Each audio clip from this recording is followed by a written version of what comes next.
अस्सलामुअलैकुम दोस्तों, मेरा नाम है मोइन कोकर और आप देख रहे हैं addition to knowledge YouTube channel. दोस्तों, हम अक्सर ये देखते हैं कि आए दिन कोई ना कोई सोशल मीडिया सेलिब्रिटी नई और महंगी गाड़ियां खरीदते रहते हैं, तो कोई अपना नया और बड़ा घर खरीदते हैं और उनमें से कुछ लोग तो मशहूर ही सिर्फ अपनी लग्जरी लाइफस्टाइल की वजह से होते हैं। लेकिन क्या आपको पता है कि ये सब लोग इस मुकाम पर कैसे पहुंचे और कैसे सोशल मीडिया ने इनको जीरो से हीरो बना दिया। दोस्तों, इनमें से कुछ लोग तो ऐसे हैं जो कि रातों रात मशहूर हो गए, लेकिन कुछ ऐसे हैं जो कि शदीद मेहनत और मुश्किलात का सामना करते हुए इस मुकाम पर पहुंचे। तो दोस्तों, आज की इस वीडियो में मैं आपको एक ऐसे ही सोशल मीडिया सेलिब्रिटी के बारे में बताऊंगा जिसकी जिंदगी सोशल मीडिया ने बदल कर रख दी। तो चलिए बढ़ते हैं बकिया वीडियो की जानिब। दोस्तों, ये शख्स जो इस वक्त आप अपनी स्क्रीन पर देख रहे हैं, इनका नाम नुसरत गोकचे है, जो कि सोशल मीडिया पर सॉल्ट बे के नाम से मशहूर है। दोस्तों, आज तो हम ये देखते हैं कि ये एक बहुत ही लग्जरी लाइफस्टाइल जी रहे हैं और हर फेमस पर्सनैलिटी से इनके अच्छे खासे ताल्लुकात हैं। लेकिन क्या आप ये जानते हैं कि इनकी लाइफ शुरू से ही ऐसी नहीं थी, बल्कि वो इस मुकाम पर पहुंचने के लिए बहुत ज्यादा मेहनत करते रहे हैं। तो चलिए आज इस बारे में बात करते हैं कि उनकी जिंदगी पहले कैसी थी और सोशल मीडिया में आने के बाद उनकी जिंदगी इस वक्त कैसी गुजर रही है। दोस्तों, आज के इस वीडियो में मैं आपको सॉल्ट बे की कंप्लीट बायोग्राफी बताऊंगा। इसके लिए वीडियो को अंत तक लाजमी देखिएगा। व्यूअर्स, नुसरत गोकचे 1984 को तुर्की के एक गरीब घराने में पैदा हुए थे। नुसरत के वालिद का नाम फाइक गोकचे था और वालिदा का नाम फातिमा गोकचे था। नुसरत के वालिद पेशे से एक माइन वर्कर थे जो कि दिहाड़ी पर एक कान में काम किया करते थे और बड़ी ही मुश्किलात के साथ घर की जरूरियात को पूरा किया करते थे।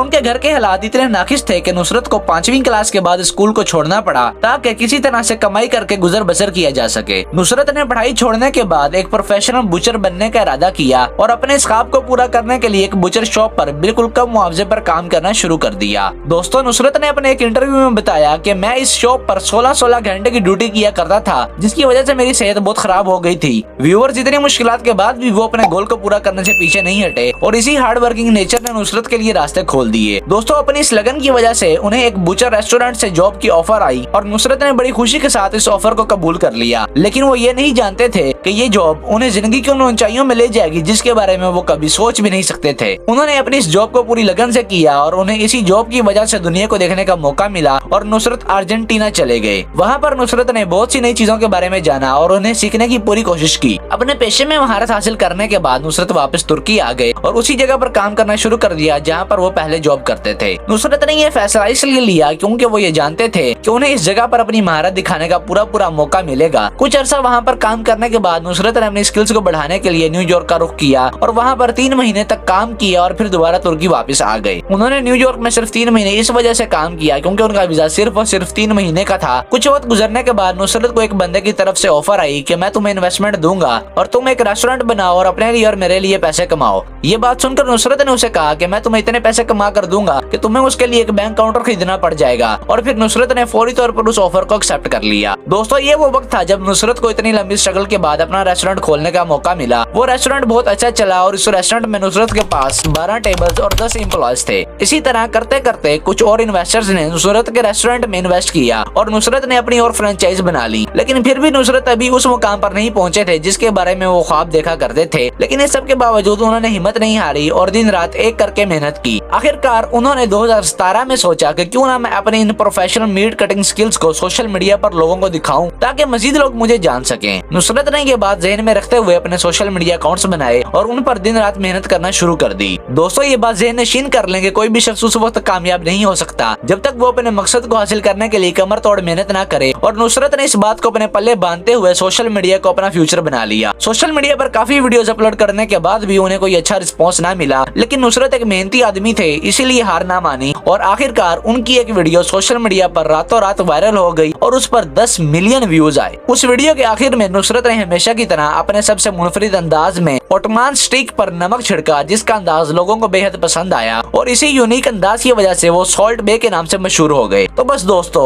इसके बाद से नुसरत की हर वीडियो पर मिलियंस में व्यूज आना शुरू हो गए, जिसने उन्हें उस मुकाम पर पहुंचा दिया जहां पर वो खुद को देखना चाहते थे। फिर उसके बाद नुसरत पर इस तरह से पैसों की बारिश हुई कि आप अंदाजा भी नहीं लगा सकते। मेरा नहीं ख्याल कि फिर कोई भी ऐसा सेलिब्रिटी होगा जिसने नुसरत के रेस्टोरेंट का रुख ना किया हो। हर बंदा उनके रेस्टोरेंट पर आता और उनकी वीडियोस बनाता और अपने सोशल मीडिया प्लेटफॉर्म्स पर अपलोड कर देता, जिससे उनकी फेम में दिन ब दिन मजीद इजाफा होता गया। नुसरत शुरू से ही अपने कस्टमर्स को खाना खुद सर्व करते थे और एंड में अपने यूनिक स्टाइल स्टाइल के साथ खाने के ऊपर नमक छिड़कते थे। दोस्तों अगर अब बात की जाए कि वो आज किस मुकाम पर हैं और उनकी टोटल नेटवर्थ कितनी है, तो आप ये सुनकर हैरान रह जाएंगे कि आज के वक्त पर उनकी टोटल नेटवर्थ $70 मिलियन से भी ज्यादा है। दोस्तों अगर आप भी नुसरत के रेस्टोरेंट में जाकर खाना खाने के बारे में सोच रहे हैं तो मेहरबानी करके नुसरत के तुर्की वाले रेस्टोरेंट में जाइएगा, क्योंकि वहाँ पर रेट्स काफी मुनासिब हैं। और कहीं गलती से भी दुबई वाली फ्रेंचाइज पर ना चले जाइएगा, नहीं तो इसमें आपका घर जाएगा। और अगर आप ये सोच रहे हैं कि नुसरत आपको भी आकर खुद सर्व करेंगे, तो ये सोच अपने ज़हन से निकाल दें, क्योंकि वो सिर्फ फेमस और बड़े लोगों को खुद सर्व करते हैं, क्योंकि उनका ये मानना है कि वो महंगे दामों पर अपना फूड नहीं बल्कि अपना unique style of food making and food serving बेचते हैं। दोस्तों अगर आपको इन्फॉर्मेशन पसंद आई हो तो वीडियो को लाइक कर दें और चैनल को सब्सक्राइब करके बेल आइकन को प्रेस कर दें, ताकि ऐसी मजीद इन्फॉर्मेशन आप तक पहुंचती रहे।